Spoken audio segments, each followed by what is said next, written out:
আসসালামু আলাইকুম দর্শক বন্ধুরা, আমাদের ট্রান্সফরমার এটা আমরা কদিন কামের জন্য ফিটিং করতে পারিনি, তো আজকে এটা ফাইনাল রেজাল্ট। তো এটা আমি ক্যালকুলেশন যেরকম করে করছি ওইটা আমি এখনকার এটার ভোল্টেজটা মেজারমেন্ট করে আমি লাগাবো প্রাইমারি সেট আর সেকেন্ডারি সেট। তো আমার এটা হয়েছে নিউট্রাল, আমি আগের ভিডিওতে বলছিলাম এটা আমার নিউট্রাল, আর এটা হয়েছে আমার ফেজ। আমার লাইন ভোল্টেজ আছে 216 ভোল্ট, আমার এখানে রুমে লাইন আছে। আর আমি 172 ভোল্ট 170 ভোল্ট করছিলাম, তো এখানে 72 ভোল্ট আমি 72 ভোল্ট পাচ্ছি। এটা আমার চার্জিং টেবিং। তাহলে এই নিউট্রালটা এটা আমার কমান থাকবে, এটাতে আমার হাই চার্জিং হবে। আর 220 ভোল্টে দিলে আমার নর্মালি এখানে 216 ভোল্ট আছে ঘরে লাইন ভোল্টেজ। আর আমরা সেক্রেটারিতে আমরা টোটালে 22 ভোল্ট করছি, 12 দুগুণে 24 হবে। তো আমি সোলার যেহেতু আছে, সোলার আউটপুট ভোল্টেজ আসে 22, তো আমি ওইটার সাথে মিলে একই অটো কার্ডের মধ্যে দুই রকম সিস্টেম করবো, সেই জন্য আমি এটা 11 করে করছি। তো আমার এটার সাথে এটা আমার 11 ভোল্ট আসতেছে। আপনারা মিটার দিকে খেয়াল করেন, এটা আমার মিটারে আমার সেক্রেটারিতে আমি এখানে পাচ্ছি 11 ভোল্ট, আবার এটার সাথে এটা পাচ্ছি 11 ভোল্ট।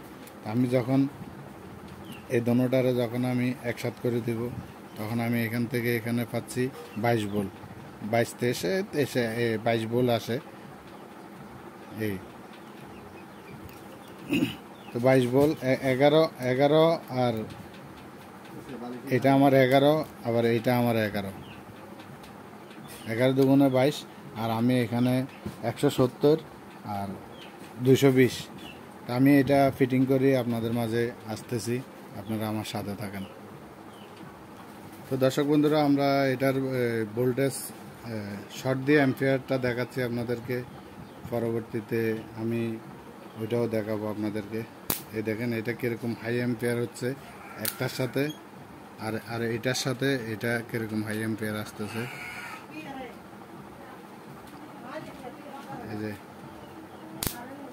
এটা অনেক হাই অ্যাম্পিয়ার, আবার এটার সাথে এটা অনেক হাই। যখন আমরা এই দুইটা একসাথে করে দিলে এই দুটোটাতে অনেক অনেক পাওয়ারফুল হাই অ্যাম্পিয়ার আসবে, অনেক হাই অ্যাম্পিয়ার। দর্শক বন্ধুরা দেখতেছেন এটা মানে তার জ্বলে যাচ্ছে এরকম। সরি, আমার এটা দেখা যায় নাই এতক্ষণ, আমি এটা আবার ঠিক করে দিচ্ছি। তো এটাতে অনেক হাই অ্যাম্পিয়ার আসতেছে, পুরো তার যখন জ্বলে যাচ্ছে এরকম। আর এটার সাথে এটা আসতেছে কিরকম,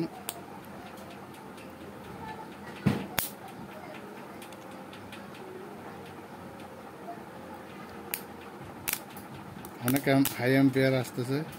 আবার এটার সাথে এটা আসতেছে, পুরো তার গরম হয়ে যাচ্ছে। যখন দুটোটা একসাথে করে দিই তখন অনেক হাই অ্যাম্পিয়ার আসে। এই যে পুরো তার জ্বলে যাচ্ছে। তো দর্শক বন্ধুরা, আপনারা তো দেখতে পারলেন এটা সিরিজ লাইনের ভোল্টেজ, ডাইরেক্টে দিলে আরেকটু হয়তো বাড়বে। তো আর ওইটাতে যখন আমি লাইনটা যখন আমি ঘুরিয়ে দিব, তখন আমার আরও বাড়বে হাই অ্যাম্পিয়ার। ওইটা যখন আমি দিব, এটাতে কত ভোল্টেজ আসে ওইটা আমি আপনাদেরকে দেখাচ্ছি। লাইন ভোল্টেজ কত আসে এটাতে, আপনারা একটু লাইনে থাকেন। যেহেতু আমার নিউট্রাল কমান, শুধু ফেসটা ঘুরবে।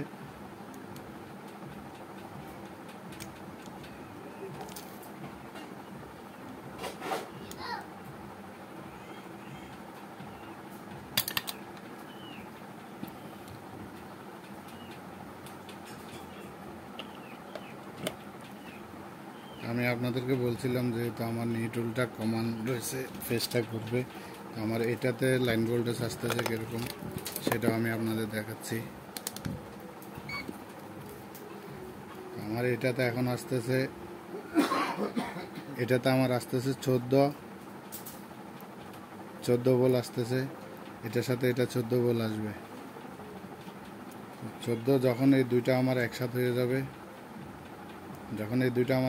যাবে, তখন আমার এখানে আসবে 28 ভোল্ট আসতেছে। তখন এটা রেকটিফায়ারের মাধ্যমে যখন হয়ে যাবে, তখন আরেকটু লাইন ডায়োডের মধ্যে এটা ড্রপ করবে, করার পর আমি এখানে ফিল্টার ক্যাপাসিটার দিয়ে করবো। তো আমি এটা আর শর্ট দিতে চাচ্ছি না, এটা অনেক হাই দিলে এটা ইউটিউব চ্যানেলে সমস্যা হয়। তো আপনারা সবাই আমার চ্যানেলটা দেখবেন, সাবস্ক্রাইব করবেন। আল্লাহ হাফেজ।